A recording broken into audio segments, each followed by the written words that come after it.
Hello and welcome to the SuperShow podcast. Thank you for joining us yet again as in this episode, we take a look at the Xbox showcase.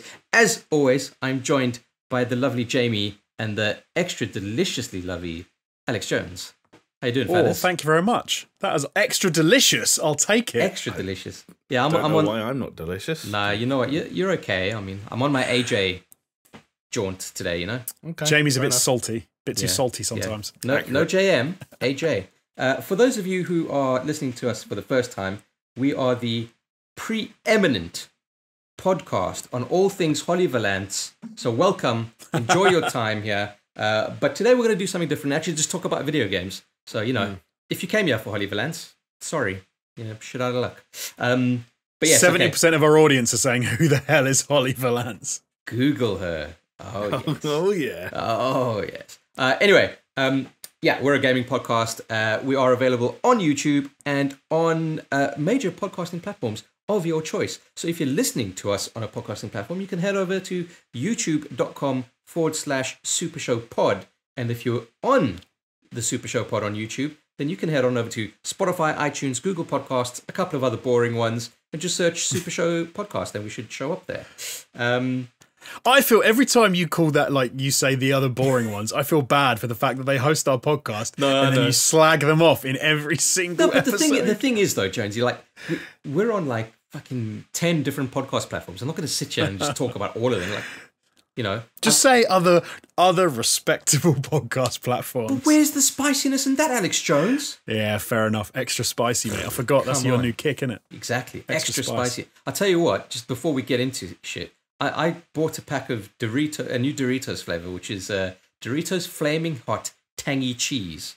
And let me tell you, I thought it was like the Flaming Hot, like Monster Munch or the what are those other ones, the What's-Its or whatever. But it's not that. This is a completely different flavor, and it's so fucking hot. It's insane, actually, how hot it is. But that can be a good thing sometimes. I was talking to our good friend Steph Murphy the other week about really, really spicy crisps or chips to anyone watching stateside. And we were saying how actually the benefit of it can be that you can only eat so much at any one sitting and you have to put it down. So you have one bag of crisps for about 4 days because you can have a handful every 3 hours. Now, look, you guys know me. Like, I can handle my heat. But I was eating these chips and I was like, because, like certain heat just builds and builds, right? And eventually I was like, oh my God. I said to my wife, you got to get me a glass of milk here. I'm like really suffering. And then she's like, so why are you eating them then? And I said, well, part of the fun of spicy food is actually the suffering. Yeah, I guess true. so. The punishment. The sweats and the, oh my God, when is it going to end? Anyway. Yeah. I like spice, but I can't be messing with the spicy crisps. I'm just not a fan. Oh, that surprises me. That surprises me as well. Yeah, I think of the three of us, you are the spice, the heat master. That was one of the first things I found out about you was that you really liked spicy food and hot sauce. Yeah, I do. And then Chris brought Da Bomb into the office, which is that's what I was referring to, because I had one. Intense. If you imagine the prong of one fork, I had that much dipped in it, and I was drinking milk for the rest of the day. And then, like the week afterwards, you were putting it willingly on KFC. A tiny, tiny bit. Like I think I had a soup once, and I think I put 3 drips in the soup, and it was good. It was the right amount of heat, but 3 and a big old soup as well. Yeah, shout out to Bomb. It's fucking great. Anyway, enough about the hot sauce talk. We are a podcasting, a gaming podcast that is sponsored almost entirely. I mean, there's a few ads on this now, but we're not making money from that. But we are sponsored entirely on our Patreon. So if you head on over to patreon.com/SuperShow, you can help us make this show the best show it can be. All right? It's all possible because of you guys. If you are a patron already, thank you. And if you are thinking of being a patron, you're not saying you have to, but go check it out. Check out tiers, okay? So we've got some cool stuff there, and it's only going to get better with time. You can check out, if you sign up on our lowest tier, you get access to our Discord server, where we are on constantly. Well, I say constantly, but mostly. Well, at least me and Jamie. Jonesy, every now and then. He's like a shiny Pokemon. You're like a shiny Pokemon, dude. Like, it's good. It's good when you show up. It's like, you keep them wanting more. But yeah, we've also got some, behind the scenes videos. We've got some extra podcasts. In fact, we just recorded one of those podcasts today. So hopefully it'll be out in time, beginning of next week, I imagine, called SuperShow After Dark, where we just shoot the shit, basically, don't really talk about video games, but just talk about some other interesting, unique topics. And I guess you just have to pledge to find out what we talk about. But before we get into a catch-up of what we've been doing and talking about that Xbox showcase, all the first-party games, we are just going to give quick shout-outs to Aaron Cameron, Brett Zerbrig, Hacksaw Bookreed, Javela Cujo, Leo Merger, Manuel Guerrero, Mindful Pig, Nathan Piers, Robert Rottermund, William Sherry, and of course these are the big boys, you know, the one step above. It's good old fucking Lonnie Thompson, Peaswad showing up to the party, the Dude Abides showing up to the party, and of course the always spectacular Skylar Music right up there. So a salute to all of you. Thank you so much for your patronage. Thank you, dudes. You are amazing. Yeah. I really like doing that section. I've been telling people on the Discord lately when we've been having chats, usually around the Minecraft server, sort of chat stuff. Ooh, sorry, that's a very good point. We have a Minecraft server that you can access. Oh yeah, if you join the Patreon. I think we're like 13 people strong now. It's going good. We've been hanging out in the voice chat recently, and I've been telling people I legitimately thought that the Patreon would be like kind of, is it called a bell curve, like as slowly going up at the beginning as you launch it. Then I thought we'd peak in around February and March, and then go down. And it'll be all downhill from there. Of course, I didn't tell you guys that because I would have seemed pessimistic. But I've been pleasantly surprised at just how generous people have been and keeping us afloat, especially during these really strange times. Dude, it's crazy. Like sometimes, because we'll get like an email alert every time a new Patreon comes up, and you know, whether it's $2 or $50, I'm always like, oh my god, dude, this is fucking amazing. Yeah, it's crazy. And I can't wait until they join the Discord server and we can like hang out with them, because there's some really like genuinely cool people. What I find interesting though is, you know, you can put any name you want as like your pledge name, right? That's why you've got stuff like Peaswad and the Dudes Abides. Okay, Skylar Music's his actual name. But I'm always surprised that a lot of the people just go for their like normal names. Yeah, like, it's a decent mix. You know, for every Mindful Pig, you get like a Manuel Guerrero. To be honest, if I had a name like Manuel Guerrero, I'd probably keep it. You'd use it as well. Exactly. There are some great names in there that you probably would flaunt if you had them. Yeah. All right, anyway, let's move on to the comment of the week, right? A very quick one, I promise. This is coming from Bumfluff, an OG from the ATG streams days, and I miss Bumfluff. Not like that. I miss the person.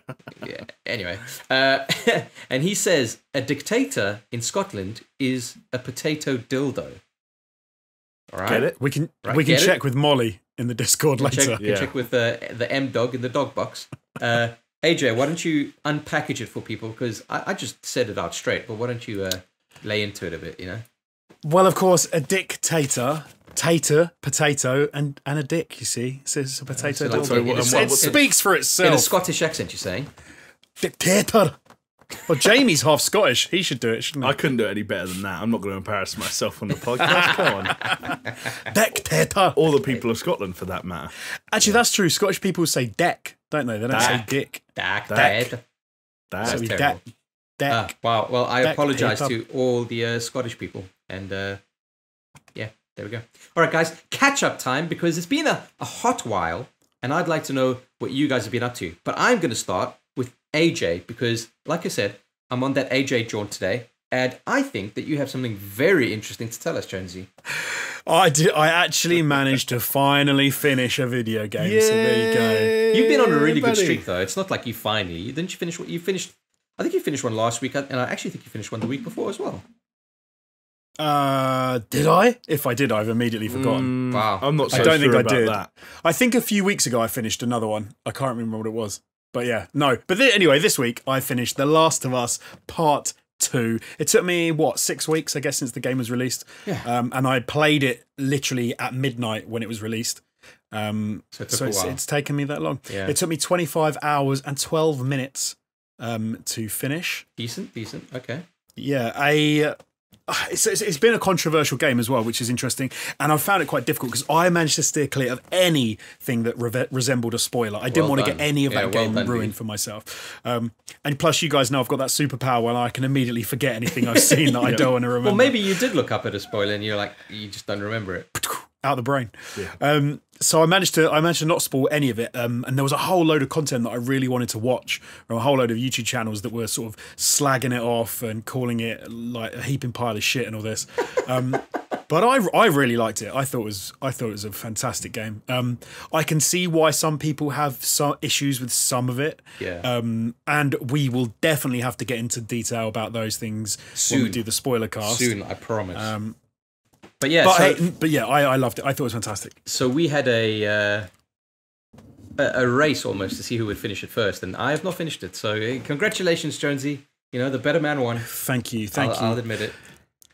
Well, to be fair, Jamie smashed us out of the park, but you know, yeah, but out of us two, yeah, we always knew that Jamie would smash that because he's got nothing else to do.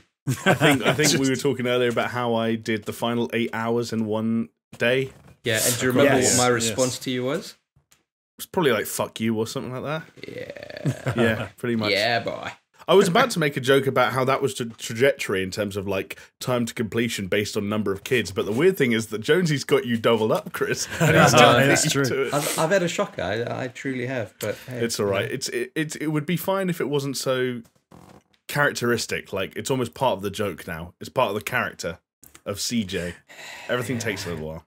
Actually, so Chris, you did say I've finished a couple, but I nearly finished actually another game, which is maybe what you were referencing, because even in the past week, I also played about 3 to 4 hours of The Witcher 3, which I never finished originally back in the day because I had a game-breaking bug. AJ, you're just repeating yourself now. I know you forget about spoilers and stuff, but you're forgetting about what we spoke about last week, and you spoke about. Oh, did I say this last week? Yeah, forget it. It's all right. It's fine. Okay. Never mind. Anything else you have to report? I haven't played any more of it because obviously we can't talk too much about Last of Us. Because we're saving that for the spoiler cast, which will be on the Patreon. Because Jamie and I did the Final Fantasy VII spoiler cast, which is up there now. But yeah, we'll get into that. We'll get into that very soon. To be fair, I've struggled this week because I've been so tired because I kept playing the bloody Last of Us until stupid o'clock in the morning to get it finished.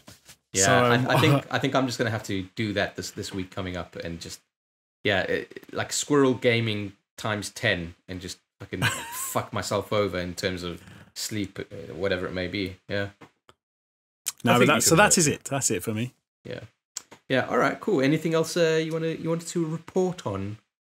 I mean, it's not really. Yeah. There's not much going on, is there? It's like either you're playing games or you're not playing games, and you're just not going to talk about which you're not playing games, right? Yeah, pretty much, mate. Jamie, did you just look back at your plant to see if it was still alive? No, I was trying to make a joke about how you said there's not much going on and you're playing games, you're not playing games. Because I'm kind of doing more of one than the other. But yes, now that you mention it, this plant is still dying very slowly. They all are. I wanted to ask about the plant. So I looked up an article, this is going to sound so fucking dumb, of like, what do plants look like when you overwater them?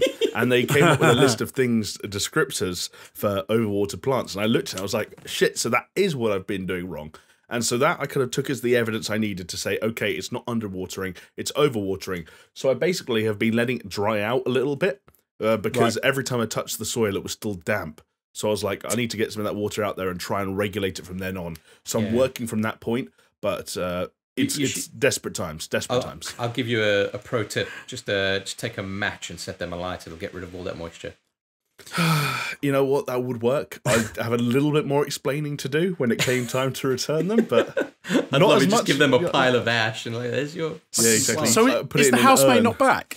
Is the housemate not back yet? No. That's mad. This is ridiculous. I think it's completely within your rights to throw it out the window. Yeah, I would literally fucking pelt it across the street if I were you. We'll see. I'm glad that that's what you guys say. It makes me feel a little bit better about the whole thing, but you just never know. What if that was a dog, Jamie? What if they asked you to take care of a dog? This is the nice thing about dogs is dogs get fat. Like, if I was doing something wrong with a dog, it would either be getting fat or its ribs would look like a xylophone, and either way I'd know, okay, I'm going a little bit wrong here, and I've got to correct slightly. Plants are just like, oh, sorry, you gave me a bit too much to eat once, and I'm dead. Like, imagine, I'm not being funny, but if you overfed babies once and that's all it took for them to die, you'd both have no children. Babies are self-regulating, actually, and they usually do not overeat unless there's something wrong with their hormones. So I don't know. You didn't know me as a baby. I started working on this bod really early on. Working on this bod, yes. Yeah, big time. Oh my god! All right then, Baby J, what did you get up to? Okay, I'll roll with that one. I'm just going to ignore it. Well, apart from the aforementioned Minecraft, which we've all been playing a little bit of in the past week or so with our good old friends on the Discord server. Yeah, it's been a good time. Yes, but otherwise I've been playing a decent amount of Ghost of Tsushima. Oh, Nice. yes, Yes, boy. the brand new game from Sucker Punch Productions for the PlayStation 4. So yeah. when they first had that kind of like, oh, this is a 20-minute gameplay, whatever it was, and it very much seemed the impression to us that it was more trying to take the formula of Breath of the Wild, of like not holding your hand, etc. And everything that I haven't played the game yet, but all the kind of reviews I've been reading has been saying like, no, it's not like that at all. It's more like what your Assassin's Creeds would be. Yeah? Yeah, I think that's accurate. We were actually having a fairly big discussion about this the other day between a handful of us who've played the game and some people who were thinking about getting it. The way I ended up phrasing it, and I'm not sure if everyone's going to agree with me, let us know in the comments, but I feel like Ghost of Tsushima has been able to come up with some elegant Breath of the Wild style solutions to some very common open world game design problems, but it doesn't change the fact that fundamentally you strip that stuff off, it is still a Ubisoft like open world underneath, and that sounds harsh. Don't mean that in an overly critical way. I guess the classic example, you mentioned that state of play demonstration, Chris, is the wind. So one of the things about this game is there's no HUD, there's no mini map, there's no compass. You are directed by the wind. But you still choose, markers off a map. You still open a map. You still, click on a question mark, set it as a waypoint. The wind takes you there, and you get that, and you do it. And they are still kind of somewhat cookie cutter side activities from a very, cut from that open world grain. Like there are these things called Inari shrines, which are the things where you find a fox den, and the fox leads you to a shrine, and you pray at the shrine, and you get 1 pip towards some kind of upgrade. That's cool. Sure. Yeah. There are like 40-something of those. 40-something. And I don't think when we were watching that Fox Den bit in the demo, we thought, I'm going to do that over 40 times in one game. But you are if you want the platinum and you want 100% completion. Yeah. I heard the collectibles in that game were like insane. They are in the hundreds. And not all of them are as simple as go up to a thing and push a button. You might have seen pre-release footage or post-release footage of the bamboo strikes, for example, which are kind of test your might button input things. Obviously following birds and following foxes is a little bit interesting. There's this really cool thing I found really early on where, ironically, given the haiku corner we've had on the podcast in recent weeks, Jin, the protagonist, makes his own haikus, and you write the haikus by choosing from a selection of pre-made phrases, and then you get a bandana, and the description of the bandana in your inventory is just the haiku you wrote. And that's kind of a cool thing to keep it with you. That's what I mean. They've thought of really cool touches along the way. Yeah. But fundamentally, the way you engage with that open world will be familiar to a lot of people. The thing that sets it apart are the visuals and the combat. Yeah. Which are both extremely strong. Extremely strong. And I'm enjoying it. I'm enjoying it an awful lot. Still playing it, still going strong. Don't think I'm actually anywhere near finishing though. Yeah, are you kind of like just exploring the open world rather than because it is quite explorable. Not in a Breath of the Wild style way, but in terms of like it does feel sometimes a little bit more sort of intriguing and explorable than Assassin's Creed. I know that's an obvious comparison to make, but I did just kind of want to go on horseback sometimes and ride around until I saw that bird or that fox and got dragged off in a different location. Or just found random groups of Mongols to fight because, again, the combat is really kind of decent. Yeah, nice. That actually reminded me, I read an article recently about Cyberpunk. I know it's like, Cyberpunk and Ghost of Tsushima. But the article was saying that you could finish Cyberpunk, the main story, without... You could finish the game without actually following the main story. And I thought that was pretty fucking cool. That's interesting. I wonder how that works. Oh, wow. Yeah, I've no idea. It's probably like, hey, eventually you'll run out of things to do and it'll be like, well, you've done it, Yeah, maybe. That's interesting what people mean by finishing the game then. Because often, usually, when you say finish the game, you don't mean finish all the quests and stuff. You mean finish the main story thread that was running through. I would imagine it to be that you would be able to get to the final scenario that would finish the game without doing any of the points leading up to that part. That's how I would Yeah. it. Well, like when Like you an look end at state. people speedrun Breath of the Wild, like you just mentioned, Chris, Oh yeah. they speedrun it not by, well, there are some kind of glitches and tricks, but the bulk of the speedrun like hinges on the fact that you don't need to go to any of those weird flying shrines and get those powers. You don't need to get this weapon or that weapon. If you can find a way to get to Ganon right at the start of the game, you can get to Ganon. Yeah. Maybe it's the same in Cyberpunk. Like, if the big bad guy ends up being some CEO at the top of a really well-protected skyscraper, but you can get there in 10 minutes, like maybe you can finish the game. Yeah. I doubt they do that, but I just think shit like that's really cool. Like, it just opens up a lot of things. The inverse of it, I remember, was fuck, we're meandering now, but the inverse of that was in Morrowind, where you could kill anyone, right, and sometimes to your detriment, because you might kill quest givers or whatever it is. I remember I got to the end of the game and I just went on a killing spree, and I killed the actual like demigod of the game and just started living in his like floating house. It's cool. Yeah, I was Oblivion was my first Elder Scrolls game, and by that point they'd adjusted and you just knocked people unconscious. Yeah, but that was fun too, because there was a gimmick, like a trick where you had a horse that was considered a legendary character. I think they're called like Shadow. Yeah, Shadowmere or something like that. Yeah. And the thing was, if you went to kill the horse, it wouldn't die because it was too important, so it'd get knocked unconscious, but you could still access its inventory as though it were dead. So one of the ways of having like a portable inventory was killing your horse, putting all your shit inside the horse, and then like 30 seconds later it would get back up and like all your swords would be inside this horse. Yeah, but let's be honest, right? If a horse is going to be a smug prick, then maybe it deserves it. So, you know. Maybe it deserves to be cut open, have swords put inside it, and then stitched back up. And I'm resurrected. Just saying. But it kind of fits with the lore, because you get that horse from completing the Dark Brotherhood, right? Right, it was something like that, because it's a really dark, scary horse. The dark, scary horse. Just like the Dark Brotherhood. So Sanguine, my brother, Chris. Sanguine. Sanguine, yeah. Man, I fucking love the Dark Brotherhood. Yeah. Well, there's going to be something that maybe will take me away from some Bethesda games coming up later on, but we'll talk about that. Yeah, anything else you'd like to report? There is one other thing that I can think of. What, for me? Yeah. Oh, I think I might know what you're thinking about. It's up to you. I mean, like, yeah. No, absolutely. I started streaming this past week. Yes, boy. That's 3 for 3 now. It is 3 for 3. We are now all represented on the streaming front. We all have our own Twitch channels, and we have all gone live in the last month. So technically, #influencers. Indeed, the live stream train continues. So yeah, it's the same as my Twitter. I'm over on twitch.tv/fullfatjamie, and it's literally, at the time of recording, I've only gone live twice in the last week, and that's been it so far. But you know, I've got a little bit of time on my hands, and I don't have any kids to worry about. They're not going to run up to me and piss on me during a stream or something. So hopefully I'll be trying to keep up to date with that, and I'll see as many of you as possible over there. All of us will see as many of you as possible over there. Yeah, nice. Very nice. I enjoyed the House Flipper stream. I thought it was entertaining. Yeah. I just needed something. I wanted to be able to re-chat for a bit. So that's easy going. That's a good game for that. Really good game, because I mean, some of the stuff that I've been playing has just been like so fucking hectic or so involved that you just kind of, you're like, all right, chat's over there. Let's just fucking. Yeah, I'll get back to you in 15 minutes. Yeah, at least you put it by the time you get back to it, you're like, I don't know what's going on, so I'm just going to give up.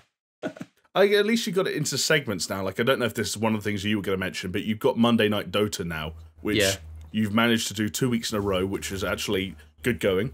Yeah. You know? Yeah, that's something. It's beginning to resemble a schedule. Judging by the performances that I've been having since being on stream, I'm not entirely sure it's the best idea. But people are tuning in for it. But I was just saying, like that. That's one of those things where it almost doesn't matter if you feel like Dota 2 is a good game to read chat or to integrate with chat with during, because you set up a precedent now. You've got that show. People come back for it. MND, Monday Night Dota. It's a thing. People keep coming back. Well, I mean, the handful of people, but yeah, it's exciting. Hey, it's I'll be there, baby. Hey, but that stream that you're talking about was my first stream as an affiliate, and that was a lot of fun actually. I subscribed to you. Thank you, boys. Thank you. Well, boys, just Jamie. I'm pretty sure I did as well. I'm looking at you, Alex Jones. I'm pretty sure I did. I'm pretty sure I was one of the first. But yeah, it was a lot of fun. Like what got to me was more the novelty of all of it, because I've watched Twitch streamers, etc., and like this shit happens to them, and you're like, yeah, okay, whatever. But when it happens to you, like you get a bit of a rush. As an example, like I think it was Joel Asp. He was like, "Oh, I'd like to support you, but I've got to save my money for something else because the COVID, whatever." I'm like, "Dude, I don't want your money. Honestly, I'm just glad that you're watching the show." But yeah, it's like I think Peaswad and some others ran a train on me, so that was fun. I missed that. I came in the stream after that. I don't understand how it works. Me neither. But yeah, I got a train ran on Twitch. me. I don't know. So someone did something with bits. Someone gifted something to someone basically, else. Peaswad took his bits, he put them in my face, and it was a train. It was interesting. Were Peaswad's bits I didn't as hate wet it. as they I look? didn't hate it. I never would thought I'd say these words, but I didn't hate that train with the bits in my face. So You are going down a whole nother route. why? Oh, What are you Peaswad- thinking of, you filthy man? I'm talking Peaswad about was the one Twitch going down a interaction. whole other route. Peaswad was putting his bits down a whole other route. If you know what I mean?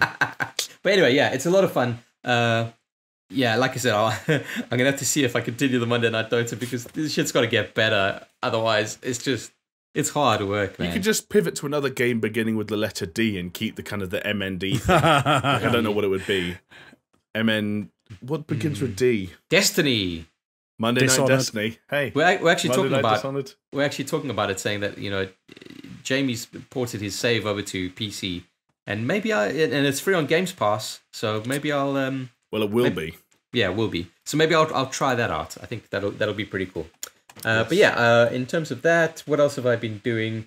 I try to catch up on The Last of Us, not very successfully, but I'm making progress.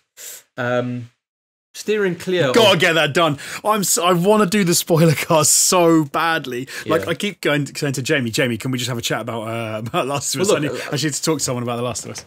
Come on, man. Even if I just manage to do 2 hours a day, then I'll finish it by next week, right?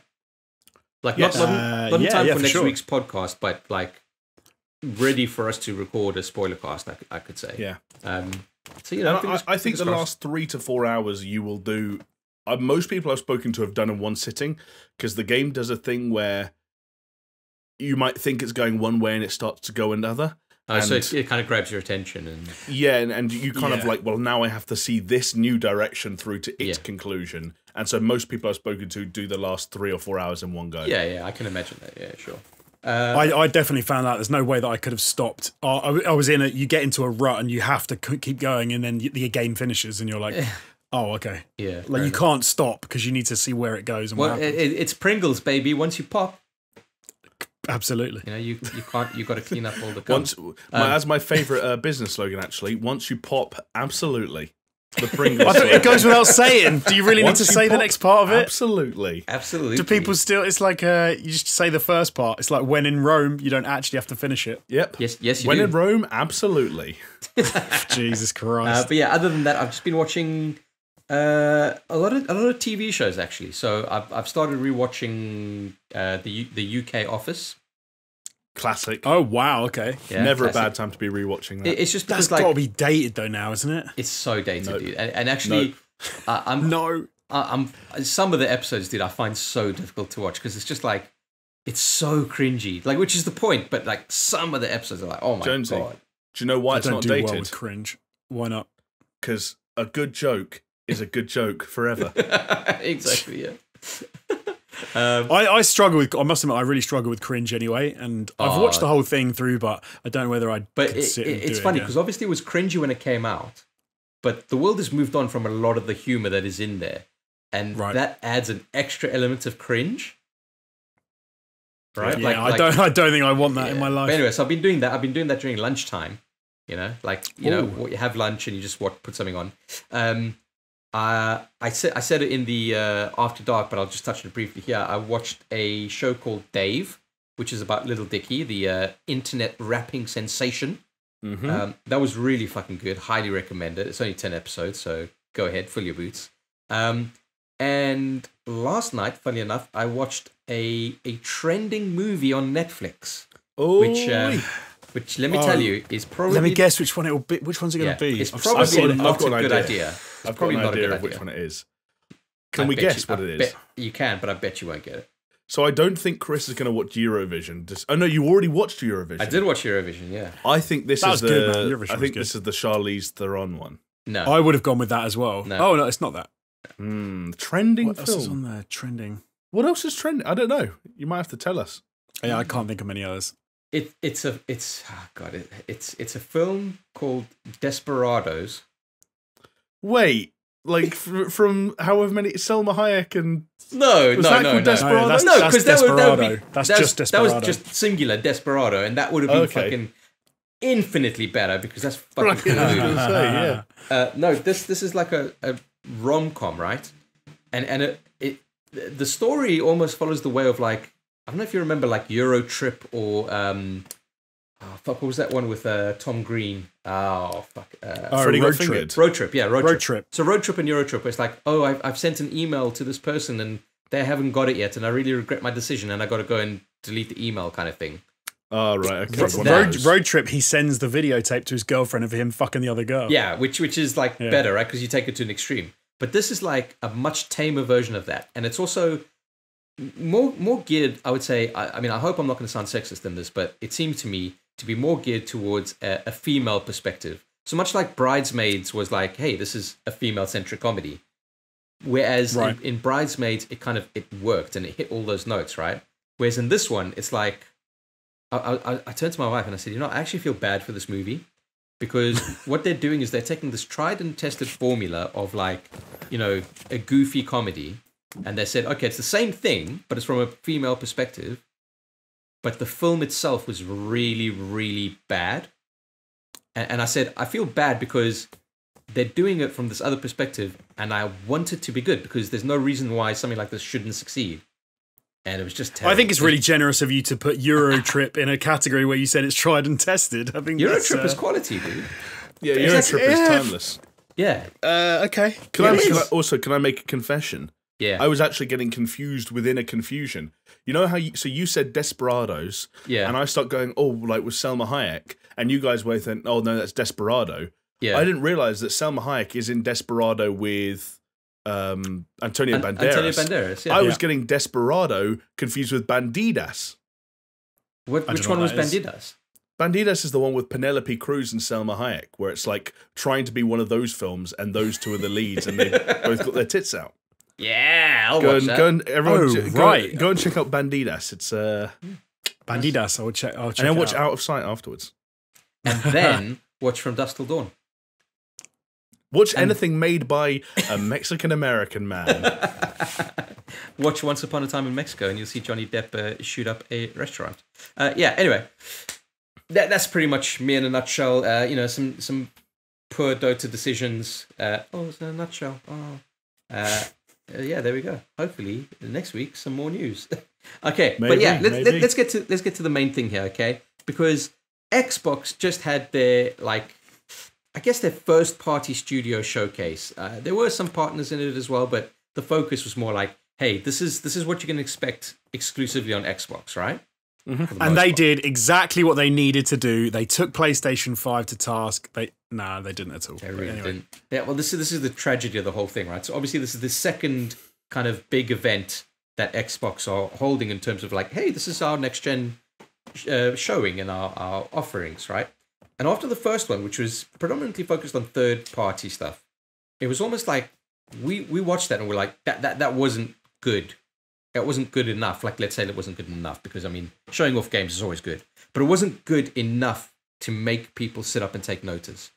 And then it was PlayStation's turn, and they came out with a fairly decent showing at the time. We thought it was okay, but not mind blowing. And we thought, you know what, like, the door's wide open here. Xbox can absolutely dunk on the PlayStation 5 here if they had the games and show off those games in the right kind of way. And the big headline is, I don't think they did. Yeah. I think that pretty much sums it up. Like, I don't know. I basically, when I finished watching this showcase, I started questioning and doubting myself, because I didn't know whether I had hyped it up too much myself, whether I'd read too much into what a lot of the rhetoric and discussion around the showcase was prior to it happening. I don't know what happened, but yeah, I went into this having it in my head that this was Xbox, like you said, Chris, taking PlayStation to task, saying, hey, we know what they did in June was strong. Now we got to do something stronger because we've got to make the pitch for why we should be the $500-$600 console on people's shelves this fall. And apparently, now that the dust has begun to settle, it seems like the angle's a lot less, here's why you should buy an Xbox Series X, and a lot more, here's why you should probably stay signed up to Game Pass. Yeah. Which is fair enough. They might have looked at it and said, you know what, we're not going to fucking compete in terms of console sales, but we most certainly will compete in terms of services. And that's fine. But you also have to think to yourself, oh, well, all of the stuff that people have been speaking online about the PlayStation event and what they didn't like about that, surely you just go and say, okay, they didn't like the fact that they just showed trailers and not much gameplay and there wasn't much context to the stuff they were showing. So we will make sure not to do that mistake so that, we have a better showing. And it's almost like they didn't listen to any of what people are trying to say. Because guess what? Majority of this showcase was just trailers with no context. Like it started off strong, right? Okay, it started off with Halo Infinite, and it started off with like a little bit of a CG trailer, and there was like, oh, by the way, here's a start screen, and it says, press the fucking hamburger button or whatever it was to start the demo, and you're like, okay, cool. This is going into gameplay. They showed off some fairly decent gameplay, for quite a while, and it was like, yeah, okay, cool. So this is what they're doing. They're showing off a trailer. They're going to show off the gameplay. This is solid, and it just didn't. If that was the promise that was made, they didn't follow through with the promise at all. I think Halo was one of the only games that that seemed to be exactly what they should have done. Right? They showed cinematics, they showed gameplay, they got everyone hyped for Halo. Everyone knew Halo was coming, and everyone thought it looked great. But then they didn't follow through with the rest of the show, because that's what they needed to do with so much more. I mean, we'll talk about some of the other games they showed off and what they didn't show of some of those games, and that I suppose we were really hoping for stuff. But it seemed like it was theirs to win, and I don't know. I'm interested to know if you guys think that they've got any more in store, or whether that was it, or... I don't know, man. Like, I think... Well, they must do, right? Because they just showed a bunch of trailers for some of the stuff without any gameplay, and you say, okay, well, now you can have an event showing the gameplay. But it's also like, I think the thing that I dislike most about this fucking COVID 2020 year is, without the focus of E3, it's almost like these companies, like, I get it, don't get me wrong, as long as you can kind of like extend the news cycle, the better for you in the long run. But it's just so fucking deflating. And I think after this year, a lot of people will probably reassess their relationship with hype. Sure. Yeah, or at least they're going to sit themselves down, look themselves in the mirror and say, I am planning on doing this, and then fail to do so immediately when the next thing gets announced. Yeah, true. I mean, these are fucking games we're talking about, and we rank among them. I just want to say, because I think, Chris, you made a good point then, which is I think we started this summer saying, before COVID's actually, so back in spring, we started it by saying, is E3 dead? And a lot of people were saying, is it the end of E3? Is it all going to start to push more towards these individual sort of showcases for individual companies? But it is kind of moving toward the thing of, oh no, you need that big standout show for people to bring their A game. Well, Jonesy, here's the weird thing, right? Because Microsoft were one of the few companies that still stuck by E3 and said, oh yeah, we're going to be at E3. Everyone else is pulling out, but we're going to be at E3. That's going to be our showcase. We're committed to it. And then obviously COVID happened and E3 had to be cancelled, and then so obviously they had to rethink their plans. But I don't know, man. Like, there's a few things to kind of look here. I don't see why any company would go back to doing things the way E3 used to do them. There's no benefit to them whatsoever. But at the same time, I'm looking at it and I'm thinking that's really shit, actually. It does kind of suck, because I think we all have very positive memories associated with E3 as an event, as a week in the calendar and the schedule, and the amount of good things that can come as a result of that. But I just think you're right, Chris. I think the longer this goes on, the more publishers and studios are going to realize that they don't need to put all that money into a big physical event like that.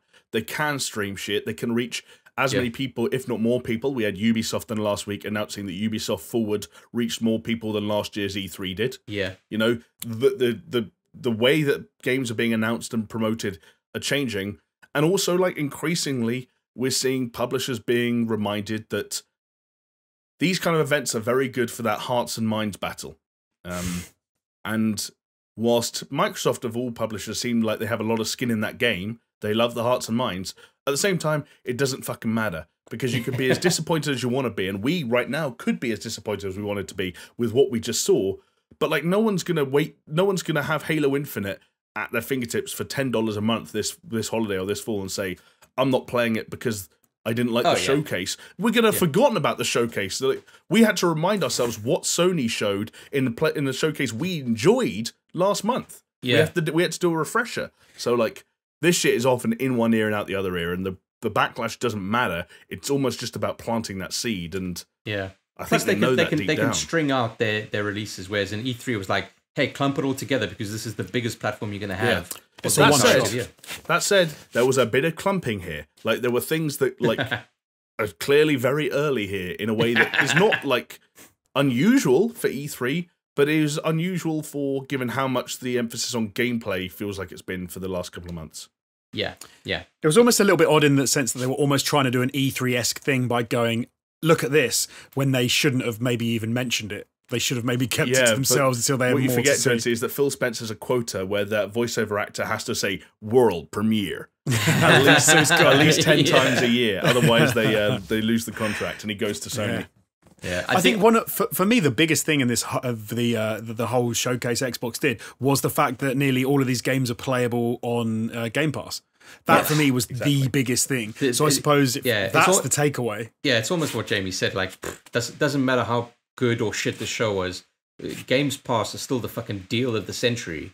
Yeah, it's mad when you consider all the titles that they're talking about and all the games. It's kind of mad. And in a way, I can kind of see their perspective where they, Phil Spencer comes on and he's like, okay, so our show's not going to be as good as PlayStation's, but I'd love it if he'd have said that. No, but our show won't be as good as PlayStation. I can imagine when they're plotting this out in Phil Spencer's like home come office, whatever, and he's like, okay, it doesn't matter because all of these games are free on Games Pass. Yep. He comes out and says, look at every single game on this list. You get access to all of these games for 6 months for the price of one game on your PlayStation 5. And not just that, if you sign up to Game Pass, you can play it on Xbox One, you can play it on Xbox Series X, you can play it on PC, and you can now play it on iOS and Android or any other like smart device via xCloud, which is soon going to be rolled in to Xbox Game Pass Ultimate. Like, they're reaching a point where they're saying it's exactly what we've been talking about for ages, ecosystems. Microsoft don't care if you want to buy a PlayStation 5 because as soon as you look at the $60 or maybe even $70 price tag for all we know for games like Spider-Man Miles Morales, Phil Spencer says, look what you get for your money over here with no down payments if you don't want to make them. Yeah, there is a weird thing that Xbox are kind of, or Microsoft even, are they might be losing battles, but it does seem that they're winning the war, or they're edging out in that sense because they've got a much better ecosystem. Yeah.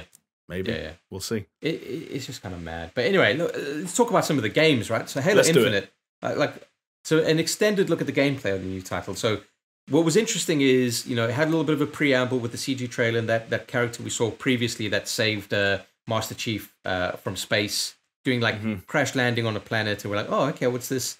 Turns out it is actually a Halo ring, which is pretty fucking cool. Yeah. And it's almost like it's a maybe it's not a full open world, but I think they're planning on having it to be that way. But they opened up a mini, the map, and they had little points of interest, and you could go to tackle it in any which way you wanted. And I think that's a really nice kind of way to shake up the Halo formula. They've also been quoted as saying that they're looking at it more as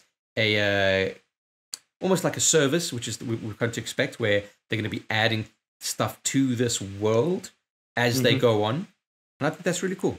Supposedly several times larger than the previous two Halo games, which combined, which makes sense if you're going open world. We also saw some new stuff coming to the series, like in the form of a grappling hook on the Master Chief, and some new enemies, which are the Banished. I think were the Banished first shown off in Halo Wars 2, is that right? There is some link between the enemies from Halo Wars 2 and some people that are showing up in this. I'm not familiar enough with the Halo universe to expand on that, though, unfortunately. Yeah, and also confirmed to be dropping Holiday 2020, which is, surprise, surprise, what they also say that the Xbox Series X is coming out Holiday 2020, so launch title, which is what we expected. Locked at 60 FPS. It looked very nice, but I guess, I mean, the thing that stood out the most to me was I was looking at it, I was like, I don't really see what the next gen-ness of this is. Don't get me wrong, like, it looks absolutely gorgeous, and if it runs at a very smooth locked 60 FPS, especially going up at 4K, I get that aspect of it, but the visual fidelity was maybe looked a bit current gen more than next gen. I've always had a bit of a thing about Halo games, but I you know, it's probably probably my lack of experience with them in that I've always thought they don't quite look as good as they should, maybe. But that might just be the aesthetic. I mean, it looked fine, I'm sure, and it's like you said, 60 FPS. If you've got a lot of enemies on screen, and the gunplay and stuff looked pretty slick. Yeah, and a lot of it looked really nice. And if it is locked to 60 FPS, I don't know if they mentioned that 60 FPS was locked to 4K or 1080. I'm not sure. But if it's 4K 60 FPS, then I'm like, yeah, okay. And they did say that ray tracing will be coming to the game with a later update as well. If all of that stuff is there, sure, yeah, okay, I can get behind it. But it's just a bit strange to me. If you had to think about what Xbox's killer app would be, Halo is it, right? And yeah, I don't know. Maybe it was just me. I don't think it is just you. I remember. No, I'm with you as well. Yeah, I think I defended Halo when we were watching it live. Us three were chatting alongside the live stream, and I thought it looked all right in motion. But you're right in that. I remember this time last year, at the end of Microsoft's E3 press conference, they announced the Series X. I can't remember if they'd given it a name by that point. I don't think they had, but they announced Project whatever it was at the time. Is it Scarlet? Yeah, something like that. Scarlet and Lockhart. That's right. And Halo Infinite was the only game they announced or showed off alongside it. And we saw that sequence, like you said, Chris, where they introduced this character who Master Chief is hanging around at the beginning of this presentation with a little trailer. And I remember thinking, like, okay, it was quite hard to ascertain just what the Xbox Series X is doing for this, technologically speaking, but we're watching a cutscene set within the interior of a spaceship and there's not a lot going on. Yeah, there's not much you can show off with in terms of that, I guess. This was their opportunity to blow that wide open and just to do something like really visually arresting. And you're absolutely right in that there was nothing take your breath away about what Halo Infinite looked like in the environments, not in the fidelity, and not even in the gameplay, which looks a little bit more refined than previous games, but it just kind of looked like the next Halo. Yeah, I'm sure we're going to get a lot of hate to this. Like, Halo fans are going to be like, oh, shut up, it looks fucking amazing. And maybe you know... But like...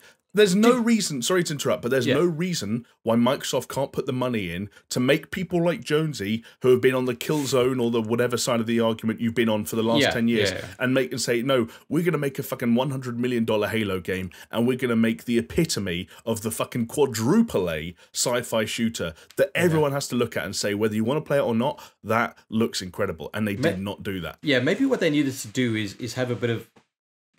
I mean, I hate to say it, but have a bit of like a talking head saying like, this is what's cool about this particular game.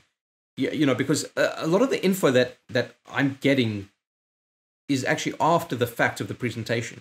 Yeah. It's reading articles and the like, where it's like, dude, this showcase is your chance to explain that stuff to the audience, exactly like you said, to the people that you need to convert more than the people who are Halo fans, because Halo fans they were very stuff. light on all of these sort of any exposition, but I mean that's been true. I think with a few of these showcases, they effectively go, "Hi, we're the team from so and so," and then they show you the game, and then that's all you get. Yeah. You absolutely need more in-depth discussion about the game. I get it; they've got a lot to go through, but you know what? Maybe don't fucking show us a CGI trailer of State of Decay 3 that's just shooting a zombie deer that fucking screams at you. Like maybe don't show that, and maybe just explain more about the Halo game that you are releasing as a launch title. Maybe call me crazy, but you know, like don't get me wrong. State of Decay 3, decent. Okay, it was an interesting trailer. It looked, funny enough, it looked better than some of the graphical fidelity of Halo. But then again, it's a CGI trailer, but whatever. Yeah, that game will look like dirt when it comes out, because those games always do. They're fun, but they don't look good. Yeah, but it's just bizarre to me. Like, I think we accept games looking a bit ropey in certain areas if it fits with the game, and we know that that's not maybe what we're going to it for. So, for example, later we'll talk about the fact that obviously Outer Worlds got some DLC, and we've got to look at that. That to me is not a game that you're going to write home about any of the character models. I mean, they don't look incredible, and there's a lot of that game which kind of looks a bit hit and miss, similar to kind of how a lot of the Fallout games look in some sense. They do have some aspects of them do look nice, but you let them get away with that because they're massive open world RPG games and they've got a lot going on, and so you can't expect them to have rendered everything in exquisite detail. Halo, though, for me, is the game that I always thought from Microsoft should be the me as a primary sort of PlayStation player, I should look at the trailers for Halo games and it should make me want to buy an Xbox. I shouldn't watch the trailer for that and then go, oh, this is their latest version of their flagship brand. Like, it looks all right. Well, when I was watching it, I was thinking, okay, so maybe what they're doing here in terms of next gen is not necessarily what you can, like the tangible thing that you can see in terms of graphical fidelity. Maybe it's a case of like, hey, we can have like 100 times more enemies on the screen if we wanted, and the draw distance is a lot further, and this, that, and you're like, yeah, okay, maybe then. Like, you got to say to them, give them the benefit of the doubt, because the game didn't look bad at all. It didn't look bad at all. No. But the one thing that actually, Jamie, you reminded me of in a weird way when you said, "Oh, remember that trailer that they showed before that?" Do you remember the fucking announcement trailer before that? Before you even knew Halo Infinite was a thing? That was at 2018, because I remember I watched that being announced from an Airbnb with Jonesy and Rasheen there. And we were all like going, what's this game? Because it was showing the environment and weird deers and but also like how cool did that environment look? How next gen did that environment look? I don't know what's happened from the one to the other, but anyway. Maybe it's just a weird demo, the wrong demo. I don't know. Or maybe we're being too harsh and the comments are going to make us sit down and learn a lesson here. I don't know. Probably. I mean, by all means, we're here to be harsh because we're harsh because we want it to be better. I think as long as people understand that, I think we'll be all right. The one cool thing about it though was when it came up like on that start screen with the fucking press thingy to launch demo, we kind of said to ourselves, what a fucking baller move if they just released the demo of this game after. Because I thought, why else would you start with a thing that's like press start to launch the demo? Yeah, it was I immediately opened my Game Pass app and was checking to see if there's a demo there. There wasn't one, but yeah. I just thought that would have been such a fucking baller move. But then here's the thing. Say yes if you're going to play this game as part of Game Pass. Yeah, of course. Yeah, I will. I'll play it. Yeah. It'll be the first Halo game I ever play. This is the fucking super annoying fucking thorn in my balls kind of thing about this whole thing. Is it doesn't whatever we say, it doesn't fucking matter because it's on Games Pass and you're getting it for free. It's like okay. But then sure, because we've talked about this before with regard to the, other games as a service. I don't think necessarily the question is will you start this game. I think the question is will you play it for any length of time? Will you stick with it? Because it's super easy to start any game you like, and then I mean we've played Sea of Thieves with Steph. We've played. I think you guys were playing some Fallout 76. Yeah, I know. Jamie played some State of Decay 2. Played some Astroneer was another one I started and then put back down. Never finished Forza Horizon 4. I did finish Gears 5 on the Games Pass. Okay, but that's your bigger game, right? But talking about that, hold on, where is it? A perfect example, Grounded, which is kind of like it's an Obsidian game releasing in early access July 28th, actually, so really fucking soon. And it's a co-op survival adventure where you're playing as like shrunk down kids. It's almost like Honey, I Shrunk the Kids meets fucking... It's just Honey, I Shrunk the Kids. That's what it is. 4-player co-op Honey, I Shrunk the Kids. We are going to play that game, 100%. It looks great, man. It's so much fun. Because again, it's free. If that wasn't on Games Pass, I would not touch that with a fucking stick. But it's just one of these things, and it's like, you know what it's like? It's almost like. Are you frozen? No, I honestly thought you froze for a second there as well. It's almost like. Getting a blowjob from someone without teeth, right? Like, fine. I mean, it's a blowjob. You mean a granny gum job? Yeah, a granny gum job. Like, you'll take it because a blowjob's a blowjob, but it doesn't mean you necessarily have to like it. But anyway. That Grounded, though, looked like a lot of fun, man. I think... Grounded did look like a lot of fun. And I'd said I was going to play it with you guys until they showed off that you could feed your friends to the spiders, and they said, I'm out. You guys are going to feed me to the spiders. I'm out. That trailer was also kind of funny, like poking fun at themselves not being the most anticipated game of the year and all that stuff. That was good, yeah. There's some funny jokes in there. Yeah. It turns out there are some writers who work at Obsidian. Who'd have thought? Yeah, exactly, yeah. But speaking of Obsidian, I mean, that wasn't really their coolest thing, was it? No, they showed off two other things, technically, but one of them significantly more interesting than the other, to I think us three at least. Go on, then.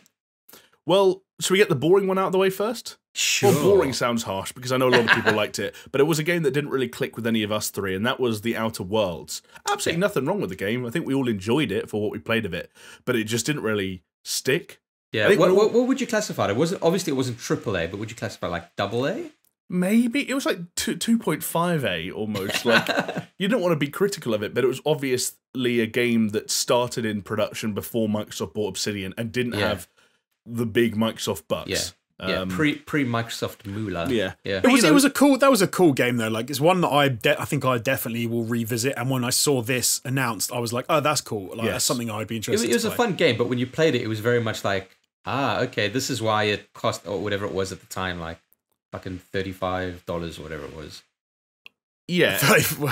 I don't think it was that cheap, but it was cheaper than full It was on price. Game Pass, right? Like, that was how I played it. Yeah, it was on Game Pass. Yeah. Anyway, so the thing that we were referencing is the fact that The Outer Worlds is returning with 2 expansions, the first of which is called Peril on Gorgon, and that's DLC coming out on the 9th of September, so not too far away. I mean, I will say that I really like the humor in Outer Worlds, and this Peril on Gorgon trailer was full of that kind of humor, so it either rubs you the right way or the wrong way. Yes, but the third and I guess final Obsidian game, I feel like I should toss it over to you, Chris, because I feel like it's a very crisp game, isn't it? It is a pretty crisp game. Do you want to talk about it? Yeah, sure. For me, this was the highlight of the entire fucking show, and it sounds so stupid because all it was a trailer. They didn't show much. I think it literally showed maybe 2 seconds of gameplay, right? And there was nothing happening in the gameplay. There was nothing really happening, but I was just like, I got so erect that the spear of my penis almost hit my jaw. Wow. And basically, okay, it's a game called Avowed, which is Obsidian's other project. But what you got to understand is this is Obsidian's project. Let me put it this way: when Microsoft bought up all of these different studios, their whole thinking was, "Hey, we'll buy you and we'll give you the money to make these dream projects that you always wanted to do and you never had the money to make." Right? Mm-hmm. And Obsidian, we know, can be a really fantastic developer. And their idea was this. It was Avowed, which is the name of the stupid fucking name of the game. Change the name of the game. Hashtag not my Avowed.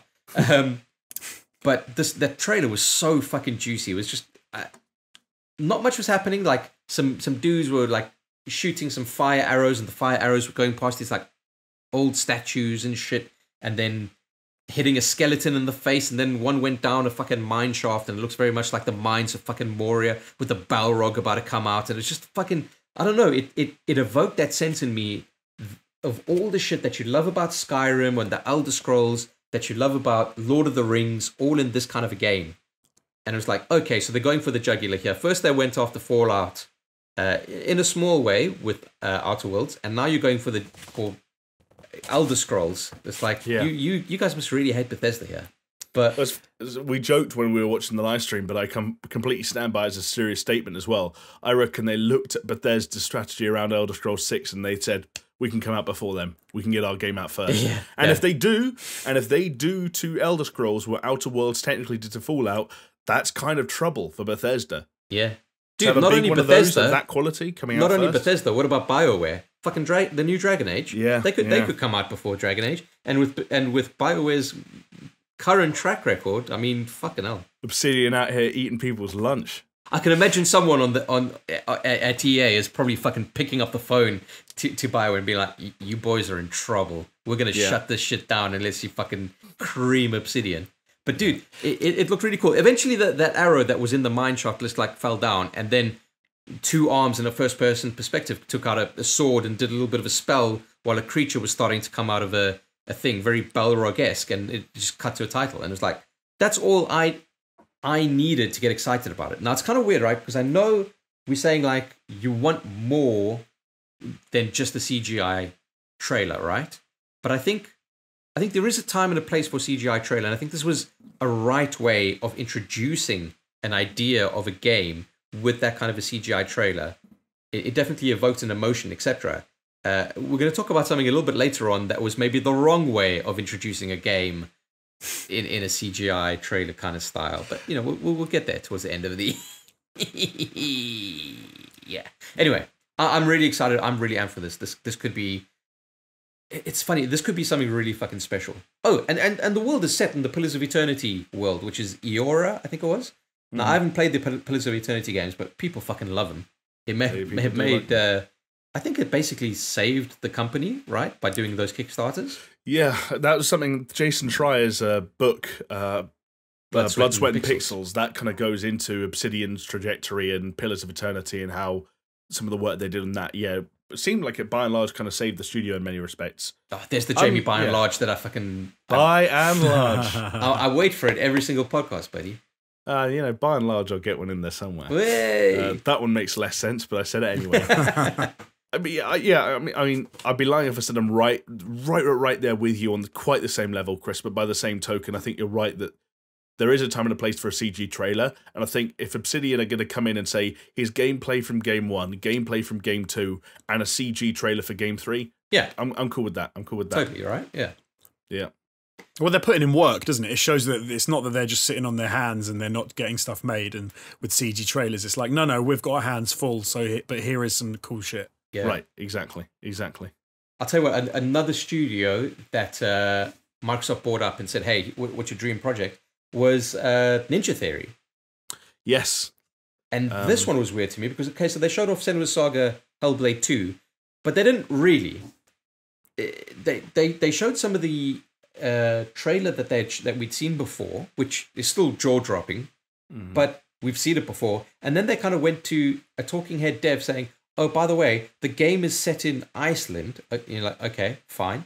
And he's like, yeah, head on over to the Senua website and see a behind-the-scenes thing about it. It's like, okay. And then they just fucking left it. Yeah, I was surprised by that. I thought Senua was a candidate for gameplay. I really did. Yeah. In a show that didn't have much gameplay, I thought that was just an easy one to do, but apparently I was wrong. It's just... And this is the kind of cool thing about this showcase. It's just like a lot of head scratch moments. Like, I don't know. Also, a lot of the actual gameplay that we got to see was a kind of weird stuff from, you know, oh, this is coming to Xbox Series X in a slightly different form than you've seen it before, but you've seen this game everywhere before. Oh, so, dude, yeah. And here's some gameplay. Which perfect example was Tetris Effect. Right. Tetris Effect Connected. It's like, yeah, okay, cool. Change the name ever so slightly so that they can call it an exclusive, yeah. Yeah. What was the other one? Oh, Destiny 2. Okay, cool. So, Destiny 2 is coming to Game Pass. I don't, like, that's cool and all. I don't necessarily think that you needed to dedicate it into your first party Xbox Series X showcase, right? Unless it was one of the things where Xbox went to Bungie, were like, hey, how do we go about getting this bad boy on the old Game Pass over here? And Bungie were like, how do we go about getting on your top secret little showcase there? Yeah, buddy? I mean, probably, you know, the inner you scratch my back, things. I'll suck yours. It's kind of similar with Ori as well. The Ori and the Will of the Wisp, they're effectively like, oh, we're doubling the frame rate on Xbox Series X. So there you go. Yeah. Which was okay. It's like, great, I played that game on PC. What are you trying to say? Like, yeah, if you fucking play it on a Titan XP or some shit, like, guess what? You're probably running that game at like 500 frames a second. Like, yeah, it's kind of weird. Like, I didn't really get this. Like, okay, and like, yeah, whatever. The other one I didn't get, if I can quickly interject with another game from slightly earlier on in the showcase, was Forza Motorsport.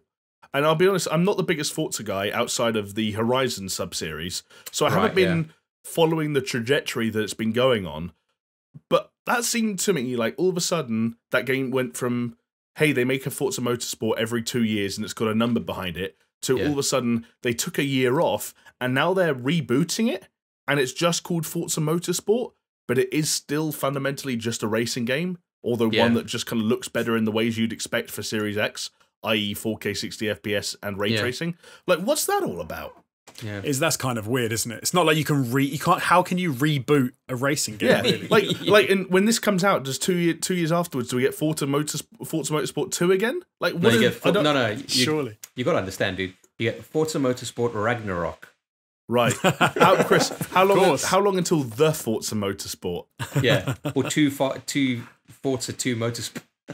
I mean, if they actually embrace the street racing kind of thing, that maybe. But I don't know. We don't need to talk about Forza because it's Forza, but that struck me as weird. It almost seems like Playground Games got so good at making Horizon games that Turn 10 were like, what are we gonna do? No one likes normal racing anymore. People only like racing against speedboats and helicopters. See, I kind of feel like this is like if you talk about a new Xbox console, you're just going to talk about a Forza game, and it's like, yeah, sure. Especially after the Gran Turismo thing on PlayStation, it's like they almost have to represent the racing games. Right? Gran Turismo looked more like a game than this Forza did. Like, what are you gonna like? The joke is old now. There's only so much rounder that wheels can get. Like, what are you doing to cars? You took a year off and you still don't have a release date. What are you doing to the cars? They're very shiny. Great, nice one. Isn't that the thing though? Is that you need to have every sort of console or it has to have its kind of flagship game series where it can say, look, this is how we do shooty bang bang, and then they have to have this is how we do racing because racing is the real world trying to recreate it in as honest a way as possible, and with super fast cars, and now we've got weather effects, and now I've got this, and now I've got that, and it's like we know they have to do it, we know they're going to show it, but it almost gets to the point where like, yeah, we know you've got to do it, so maybe just don't make a big deal of it and just go, there's another one, but you knew that was happening. Yeah, I mean, it's a kind of odd thing. It looked nice, but yeah, I agree with you. And another game that looked really nice was Rare's new title, which was called Everwild. Where you play as an eternal and build a bond with nature, and you bring animals back to life. But it's just like that trailer that they showed off, as gorgeous as it looked, was kind of like a cell shaded. But some kind of like hyper realistic hybrid. It looked really cool, but it's like, what am I doing in this game, guys? Yeah, it looked like they put forward an anime. It didn't look like they were putting a game. What is the game? Yeah. What have we played? Okay, so let's take two parallels here. Okay, Avowed, where it's like a CGI trailer. It didn't show you much, but you kind of you knew what you could expect. You knew that the camera was going to be first person mode. You were going to be holding a sword and casting spells and fighting monsters. Like you got a lot out of that 2 seconds. And more likely than not, you're going to be a hero that is going to go after some rising evil in the land or some shit. But then this Everwild trailer is like, what, you're just going to go around resurrecting animals and doing hippie shit with smoke and shit. Like, I would not be surprised at all if Everwild was a 2D platformer, and they were like, and that was just the and this they just had to happen to have some funky animation. Hate to fucking bang that drum again, but tell us more. Like fucking hell. The reason it's particularly suspect with Everwild is, and I don't know if people are going to disagree with me on this. Steph probably will if he ever watches, but. I remember when Rare announced and started showing off Sea of Thieves, and we all looked at that, was like, that's a good-looking pirate game. What do I do? Yeah. And they showed off Sea of Thieves again, and we said, that's a good-looking pirate game. What do I do? And they released Sea of Thieves, and we all played it and said, this is a good-looking pirate game. What do we do? And they've spent like 3 years adding content to Sea of Thieves, so it's more than just, well, you can get in a ship and find treasure. And I'll be honest, I played that game at the start of the year. If you ask me what Sea of Thieves is about, you get in a ship and find treasure and spend money on clothes. Yeah, like it's almost like they need to add substance. Them of all studios. It's kind of weird because Sea of Thieves is almost like they have a gameplay loop in that game. That gameplay loop exists, but there's no reason for that gameplay loop because it doesn't connect to anything. Right. Yeah. See, I can answer the question, Jamie. You say, what do you do in Sea of Thieves? I can tell you, mate, you do nothing, because I've played that game a lot I've played that game with you, with Steph, with Chris. Yeah. We didn't really do anything. Yeah, which is why we haven't gone back to it, have we? Because it's fun in its own right, but like it's almost like this you whole could put idea, a chicken in a box. Yeah, this whole idea of make your own fun is like, yeah, I can make my own fun, but there still needs to be a reason for me to make my own fun, right? Yep. Sure, yeah. Like you got to be aiming towards something. You got to have a goal. Like if the goal is purely you can climb a ladder and become this like prestigious pirate, okay, that's only going to scratch certain people's itches, all right. And if the other side of it is like, oh well, you can hoard gold and get cosmetics that have no bearing on the game whatsoever, it's like, who cares? Yeah. It's just kind of bizarre to me. Like, I wish that Sea of Thieves was a better game because, yeah, like I said, the gameplay loop is there. The gameplay loop is not bad, but it's just nothing around it. Anyway, I'm getting worked up here, fellas. I need to. I think we've overlooked the best game. We've overlooked the best game so far. The most impressive. Yeah, man. How can we haven't talked about it yet, but As Dusk Falls, that is going to make an awesome wiki. I looked at that trailer and I was like, no, hold on. Jonesy's getting confused. I think you actually mean to talk about Tell Me Why, Jonesy. You're talking about. Oh no! Tell me why. Not As Dusk Falls. Tell me why. To be fair, you could combine the two and just call it Tell Me Why : As Dusk Falls, and they could be the same Tell Me game. Why the Dusk Falls or some shit. Yeah. So Tell Me Why is the Don't Nod game about two twins in a small town in Alaska crying.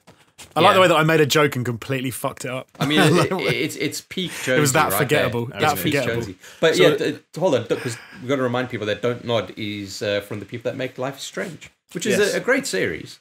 There are two great series, in fact. Yeah. Maybe not three. Let's just say two.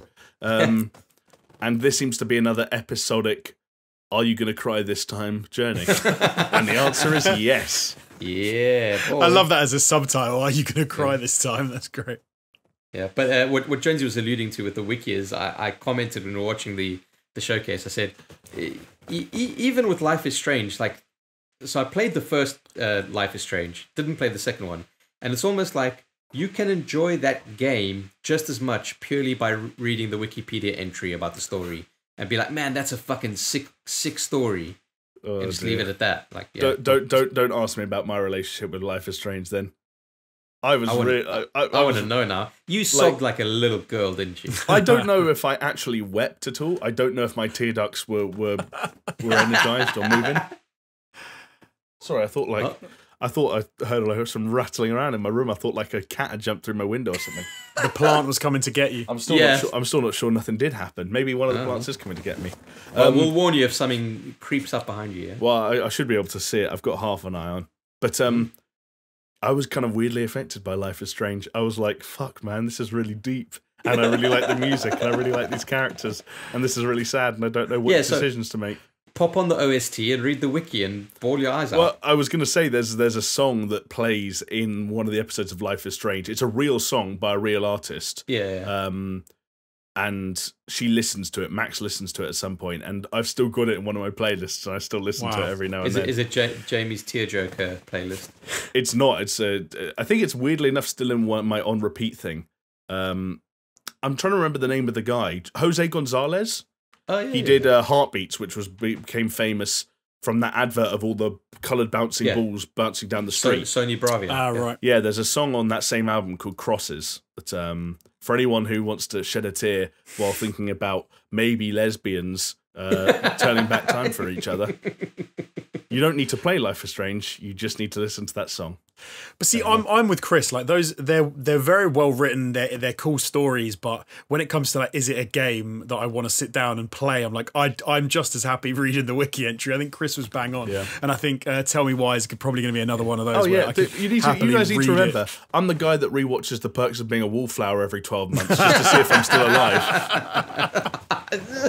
I see you're not dead inside. Man. Yeah, just to make sure I haven't gone into full psychopath mode. I've still got empathy. That's funny.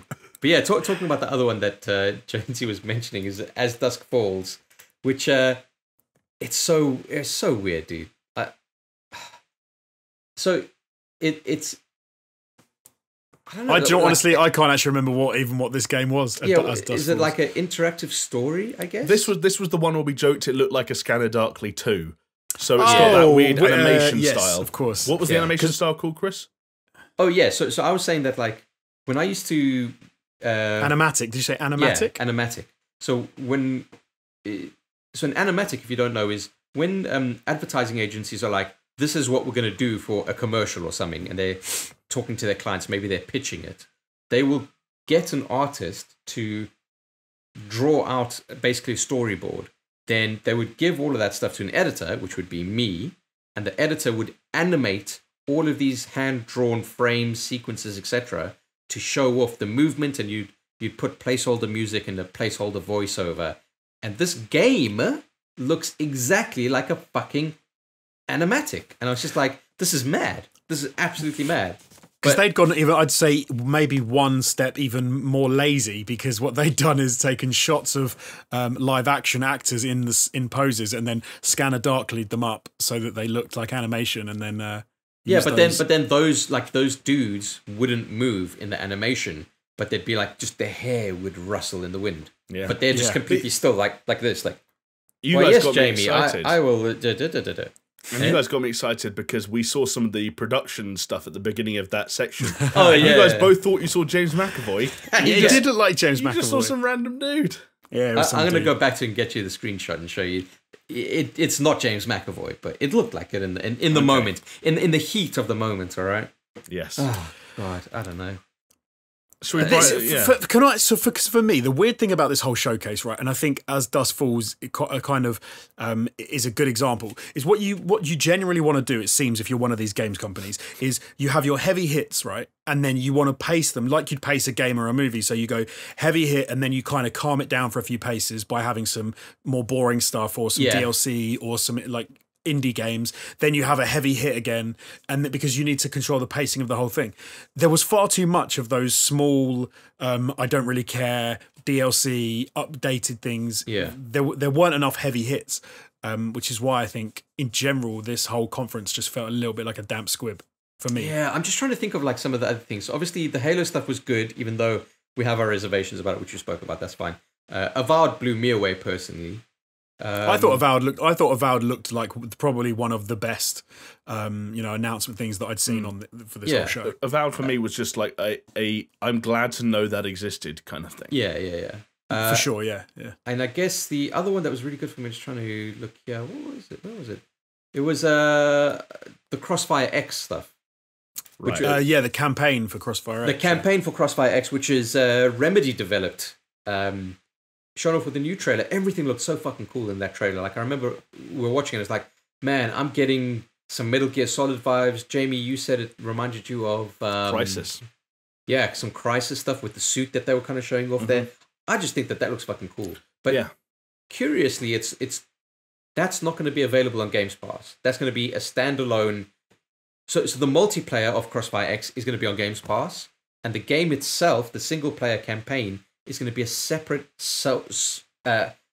package that is going to be sold separately. And I guess for anyone that doesn't know, the multiplayer part of Crossfire X is made by Smilegate and is an extremely popular Counter-Strike-like FPS that does ridiculous numbers in Korea, I think. Yeah. We did on All Time Gaming, we did a video that was like 6 of the biggest games you'd never heard of, and we're just looking. I mean, they're all coming from the like Asian market because they're played by so many people there, but they hardly ever come over to the West. But yeah, Crossfire X is one of those that's making the jump because it was so successful there. And, it could be easy to dismiss a multiplayer game with a tacked-on campaign from a different developer, but it's fucking Remedy, my dudes. And this actually looks so good. Yes. I also want to rewatch this trailer because apparently we didn't notice it at the time, but I found out since that the music for the trailer was a slowed down version of X Gon Give It To You, and now I need to go back and see it. Nice. Crossfire X, gotcha. Ah, okay. I didn't get that either. There was also some like weird fucking stuff though, like Phantasy Star Online 2 and the Gunk and fucking. I will say, if we were giving out awards for the best named game of the entire show, the Gunk is. I mean, that's phenomenal work. That really is. Like, I have so much admiration for that. And that's also, the Gunk is from the same makers of the SteamWorld stuff. And I played SteamWorld Dig 2, I believe, on the Nintendo Switch, off the back of a purchase suggestion from another podcast I listened to. And I played it over a Christmas break, and I was pleasantly surprised by it. So the Gunk could be cool. Could be cool. Yeah, another game that could be cool. It's not really my cup of tea though. Is the that Warhammer stuff? Warhammer 40,000 Darktide. Yeah, which is kind of like, I guess, the futuristic version of Vermintide. Yeah, kind of. Sorry, Chris. Yeah, well, it's just saying that like Vermintide is always a game, and Vermintide 2, by extension, was always a game that I kind of really wanted to get into, but I just never got around to it. I'm not a Warhammer like fan or anything, so you know that nostalgia for the series kind of washes over me. But yeah, it looks pretty cool. It's like a 4-player co-op game. Yeah, just looks interesting. Look, it reminded me of GTFO in a way. Mm-hmm. But again, they didn't really show that much. So, one of the ones that I thought probably looked the best, and I thought would look like it had been made incredibly well, which I have no intention of going anywhere near, was the new trailer for The Medium. Yeah, which. Like that, from a sort of a production perspective, that looked kind of incredible because the game renders 2 worlds in real time simultaneously. So I suppose you've got the overworld, and then you've kind of got like the hellish underworld. Yeah, which I suppose makes sense because if you're a medium, you can dip in and out of the evil side or where the spirits live or whatever. But I don't want to go anywhere near that game because it looks absolutely terrifying. I'm with you there. It looks really cool, and the concept is really cool. But yeah, I shit myself. I've got a feeling that I can see us inside the next 1 or 2 calendar years sitting on a sofa filming a Let's Play of The Medium, because apparently that's what people like. Well, the funny thing is, we were quite friendly with some people who manage Bloober Team's releases, and we are still friendly with them as the SuperShow. So you never know, we might be getting sent some stuff. Who knows? Yeah, because we went and checked out Blair Witch, right? Yeah, exactly. I think I could handle it. If I was with you guys and one of you was playing, I think I could handle it. Well, but if I had to play that game like on my own, dude, that's my relationship with horror games. I don't fucking play them unless you guys are my fucking crutches. Yeah, but that's why knowing those people is scaring the shit out of me, because you guys didn't see this. Steph was the person that see this. But when they got in touch about Blair Witch, they were like, "Would you like to come and see the game before it comes out?" And we were like, "Yeah." And I took Steph with me. And you kind of think, oh, it's a video game, like a session, like a preview session. So we're going to be sat in a room, bunch of people around, maybe a few drinks or whatever, bit of breakfast, depending on what time of day it is. You get there, no, they had split out booths about 8 feet apart with black curtains. And you had a black curtain behind you. You were entirely blacked out, sitting in the pitch dark, playing Blair Witch on your own. And because it's a demo, it's like, we'll come out when you're finished. And I was like, what do you mean? And it turns out I got on better than Steph, but that's just... That's not surprising. But that's funny, because I wouldn't even say that Blair Witch was all that scary, but this one looks fucking horrifying. It definitely could be. I mean, the more... I feel like Bloober Team, the more they... experiment with this genre of games, especially since the first Layers of Fear, which felt at the time like it was trying to cash in on the whole first-person adventure horror game kind of trend. Yeah, like Amnesia and all that. Exactly. I think what they've demonstrated with Layers of Fear 2, with Blair Witch, and with Observer is a growing, at least, understanding of the more psychological elements that you can mess with to freak people out, and how you can also weave interesting game mechanics into things, so it's not just like, hey, walk around in first person until you get you scared, which is what some of those games have been in the past. Yeah. Like what? Like that, but that's the problem, isn't it? Right? What you actually just said there was these guys are figuring out how to really fuck with your head better than they have in they couldn't do it that well like with these earlier games, but they're getting better and better at using psychology to really mess with you. And I'm like, I'm not playing these games. Like they look amazing. It looks incredible. I want to play it. It sounds cool. I'm not touching it with a bloody barge pole. I guess what I'm saying is it's ambitious. I don't want them to learn how to make me feel more like I'm going to shit myself. I don't even mean like the psychological horror stuff, but I mean, like, when I think about Blair Witch, I think about that, how you have your dog with you the whole time, and the dog has controls, and the way you interact with the dog through the game changes the relationship you have with it by the end. And you think about the tape mechanic, where you're going through the tape on the camcorder and rewinding stuff and affecting the environment.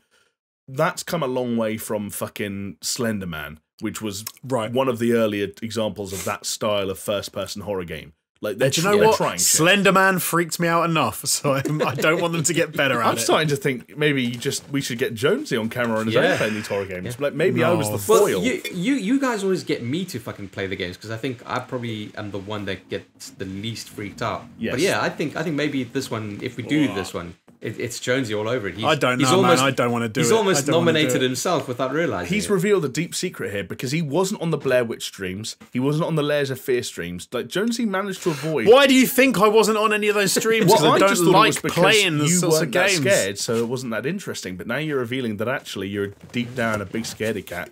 I'm a massive scaredy cat when it comes to games. Resident Evil 8, the Jonesy playthrough. Stay tuned.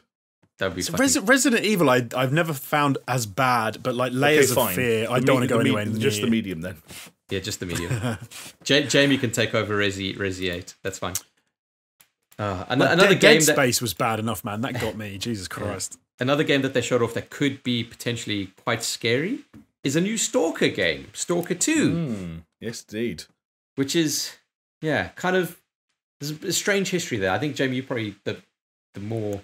clued up on that one. I'll be honest, I was reading about a lot of it for the first time myself just prior to us recording because IGN referred to this trailer as like an announcement. I was like, I'm sure I've heard this term Stalker 2 thrown around. Yeah, I had 2 as well. Yeah. Totally. So it turns out the original Stalker developers, the team behind Stalker Shadows of Chernobyl, I think it was called, were working on a Stalker 2 that got cancelled or quote-unquote frozen sometime around the end of 2011 and the beginning of 2012, and something weird happened with the studio a long time ago. Essentially, half of them formed a new studio that went on to make a battle royale game called Fear the Wolves or something along those lines. The remaining employees went on to join 4A, who, perhaps unsurprisingly, are responsible for the Metro series, which very similar both visually, thematically, and so on and so forth. Around 2018, the original Stalker studio came back and said, we're back, Stalker's back, Stalker 2 announced. They put out a screenshot, and from what we believe, development started then, and now, sure enough, 2 years later, here we are with a trailer, and so you have to take it at face value. It's a pretty cool trailer as well. Like, it was very moody, very atmospheric. Like, people love more Stalker. Than that, but more than that, there wasn't much going for it, was there? No, I know. I was surprised a little bit by just how into this game some people were on Twitter when I was checking after the fact. But I guess, people really did like that first one, so... Yeah. That's weird, man. And then, that was pretty much the end of it, but there was almost that Apple-esque one more thing. Yeah. Well, actually, before the one more thing, I was going to throw out, did you want to talk about Psychonauts, Chris? Because that was... yeah. Or I don't know if you skimmed over that on purpose, but you're a Psychonauts guy, so I wanted to throw I didn't skim it. I've actually forgot about it. They had Jack Black there, and I was almost thinking, because we know that they've got Double Fine have another game in development. Yeah. Jack Black was there, and then Tim Schafer was wearing his Brutal Legend. I was like, is this Brutal Legend 2? That would have been fucking game of the show. That would have been pretty cool, but it wasn't. It was just Jack Black is playing a character and singing a song in the game. Fine, some new gameplay, new trailer. That game still looks fucking cool and fucking funny, and I'm really looking forward to it. But it is no longer launching in 2020. It's now launching in 2021, which is a little bit disappointing. But what you're gonna do? That game, I've waited a long time for that game. I can wait a little bit longer. That's fine. There you go. That's the spirit. But yeah, then there was that one more thing, Jamie, and that, my man, is over to you, because this is basically all you wanted to see. Since as soon as Halo finished, Jamie was like, right, this is what I need in my life. Yeah, we just need to stress the point that up to now in the show, Jamie's going, oh my God, they're not going to show it. They're not going to show it. They're not. Oh, they better, because if they don't, oh my God. Which was great. I loved sitting there for that. It was brilliant. Stressing out. The good news was, I guess, technically speaking, they showed it. Technically. The game that I think everyone by now knew existed in some way, shape, or form, the reboot to the classic, I guess, action RPG series, Fable, has finally been confirmed with a CG trailer and a little logo treatment. And 100% less Peter Molyneux. 100% less Peter Molyneux. The exact right amount, as it turns out, of Peter Molyneux. This is, in fact, being developed by Playground Games, who have been working on the Forza Horizon series.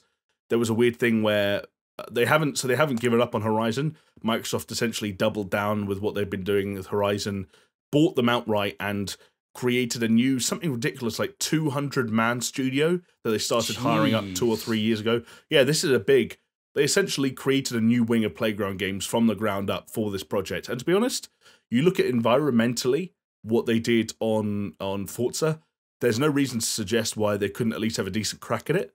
Obviously, that's all we can speculate on at the moment, because that's basically all we saw. We saw a Tinkerbell-looking fairy motherfucker flying around, and then which as soon as you saw, you were like, I'm out. I'm out. But then they did what I wanted them to do, which they fucking killed it. It got eaten by a frog.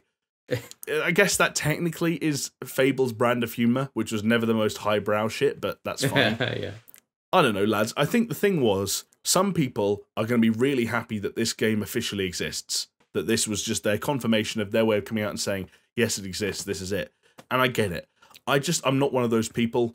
I don't know how many of you guys listening and how many of you two remember, but Phil Spencer stood on stage 2 years ago, and said Playground Games are hard at work on a brand new RPG game that I think you guys are going to really love. And he said something like, be really familiar for you guys.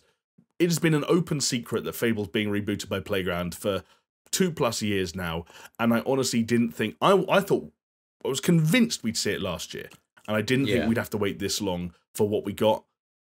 I'm not suggesting I wanted gameplay and blah blah blah blah blah. I wasn't suggesting I thought it should have to be a 21 game or something like that. Yeah. I just wanted a bit more.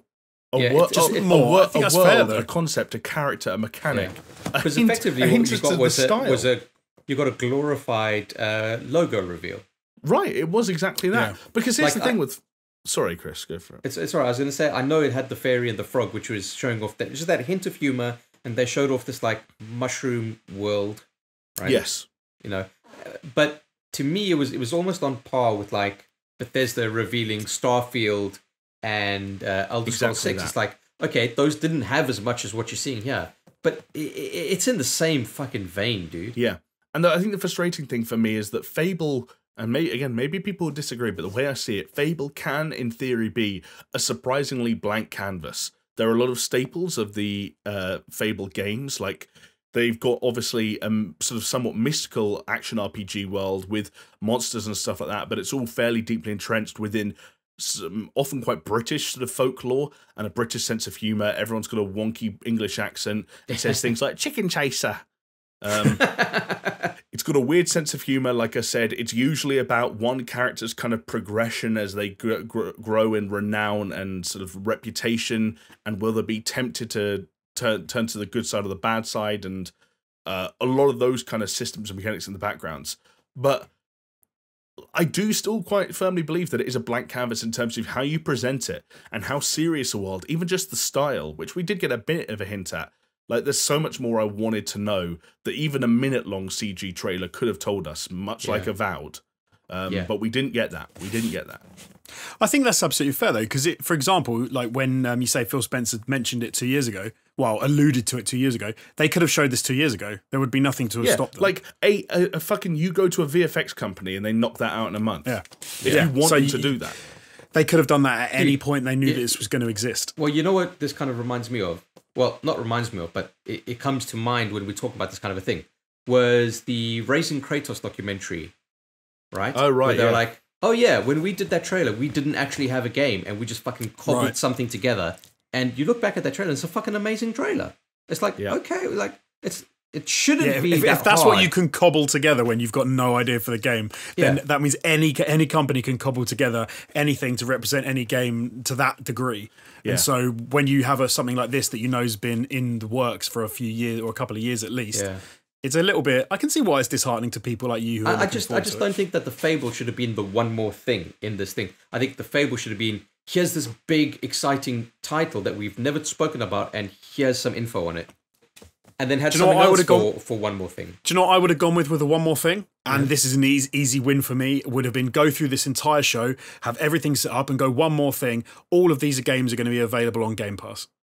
Yeah, but they did that right at the start, and but that's what I mean. They should have at the end. But I wouldn't have mentioned it at all. I would have got right to the end, and then everyone would have been like, "Oh shit, hold on, what did I just see? What am I going to be able to play day one on Game Pass?" And then that's really positive. There were a couple of other rumored things that like. We didn't see what the Initiative are working on, which is rumored to be some kind of Perfect Dark reboot. There were also weird rumors that Xbox were going to like kind of abandon the Xbox Live Gold concept, and multiplayer would become free, which would be again an interesting one-up on Sony. That could have been a one more thing. Yeah, for sure. Yeah, it's just kind of weird. Well, But hey, that's Fable's real, guys. Fable exists. Fable's a real thing. Guys, sorry, I don't know if you've heard the news, but they're making a Fable game. Chris, Jonesy, Fable. Apparently. Anyone? I heard something about fairies. They're making a Fable game, so might want to check out that brand new Fable. Yeah, I heard they're also making they're doing a game, something like Halo. No, I think you got the wrong end of the stick on that one. Yeah, sorry. Yeah. But that's it. That's pretty much the majority of the show, and yeah, a bit of a missed opportunity to one up on PlayStation, but it is what it is, and you know, it's weird. It is what it is. They're going to have another showcase, right, where they're going to show off the hardware, because they've specifically said this is not going to show off any of the hardware. Right. Yes. And especially with the rumors of the kind of like cheaper version of the Xbox One S or Series S, you'd imagine that they'd have one more thing at the very least before launch. So maybe there'll be more Fable stuff then. Who knows? Maybe. I'm not holding my breath though. I think this was their big thing. They might have more, but I think this was the big thing. I will say this much: after 2 Xbox things and 1 don't get me wrong, PlayStation 1 was way better than this. I still think it was pretty mediocre and average, and it's just kind of put a huge damper on my excitement for all of this, because I'm just kind of like, well, on the Xbox side of things, it doesn't matter because I've got PC and I've got Games Pass, and then PlayStation's like, well, I'll buy PlayStation 5 for Miles Morales and eventually like a God of War 2 or whatever, but like there's no reason to get super excited about any of this stuff, I think. Yeah. I get what you're Which is a shame, because you should be super excited. Maybe it's just my age. Maybe I'm just a cynical old fuck. So I'm who knows? I'm in a position now where I was having a weird thought the other day that I don't want to not buy an Xbox Series X, but I need to be aware that I'm playing a PC that will run all of those games better. And I already subscribe to Game Pass. So when Halo Infinite comes out, there will be a part of me that just says, dude, you don't need to pay 500 quid to play Halo. You need to pay 10.